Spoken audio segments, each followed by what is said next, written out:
2ஆம் வீடு பாதிக்கப்பட்டாலும், 2ல் பாவக்கிரகங்கள் இருந்தாலும், அவங்களுக்கு தான் இந்த பழக்கவழக்கத்துல மாற்றங்கள் வரும். அப்ப இந்த மாதிரி இருக்கக்கூடிய குழந்தைங்களுக்கு ஃபர்ஸ்ட்டு விஷயம் பரிகாரம் அப்படின்னாலே ஃப்ரெண்ட்ஸ். அந்த ஃப்ரெண்ட் சர்க்கிள் அப்படிங்கிற ஒரு விஷயத்த கண்டிப்பா பேரண்ட்ஸ் கண்காணிக்கணும்.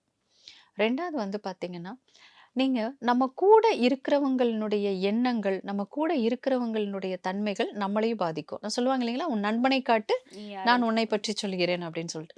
அப்போ இவங்க இருக்கக்கூடிய அந்த இடம், அட்மாஸ்பியர் அப்படிங்கிறது நல்ல அதிர்வலைகளோடு இருந்தா, இந்த குழந்தைங்களுக்கும் வந்து பார்த்தீங்கன்னா, அதனுடைய பாதிப்புகள் அப்படின்றது.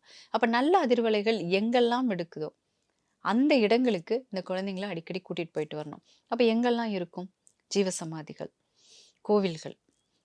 ஸோ இந்த இடங்களுக்கு இவங்கள கண்டிப்பா கூட்டிட்டு அவங்களுக்கு புடிக்குது, பிடிக்கல, கான்சன்ட்ரேட் பண்ணுவாங்க, பண்ண மாட்டேன்ல. அந்த இடத்தினுடைய அதிர்வலை அந்த குழந்தைகளுக்கு மாற்றத்த குடுக்கும். 1. 2வது ரொம்ப முக்கியமா வீடுங்க. வீட்ட பொறுத்தவரைக்கும் இந்த வீடு நல்ல அதிர்வலைகளோட இருக்கிறது ரொம்ப ரொம்ப அவசியம். ஏன்னா தவறான பழக்கவழக்கம் அப்படிங்கிற ஒரு இடத்துல மெயினா நீங்க பாருங்க, வீட்டினுடைய அதிர்வலை தன்மையில இப்ப வீட்ல வந்து பார்த்தீங்கன்னா, ஆ ஆக்சுவலா சீரியல் தான்.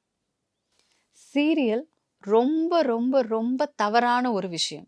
நீங்க சீரியல்ல எங்கேயாவது நல்ல வார்த்தைகள், சீரியல்ல ஒரு நல்ல விஷயங்கள் சீரியல் பார்க்கலான்னா தாராளமா சீரியல் பார்க்கலாம். பட் மியூட்ல போட்டுட்டு பார்க்கணும்.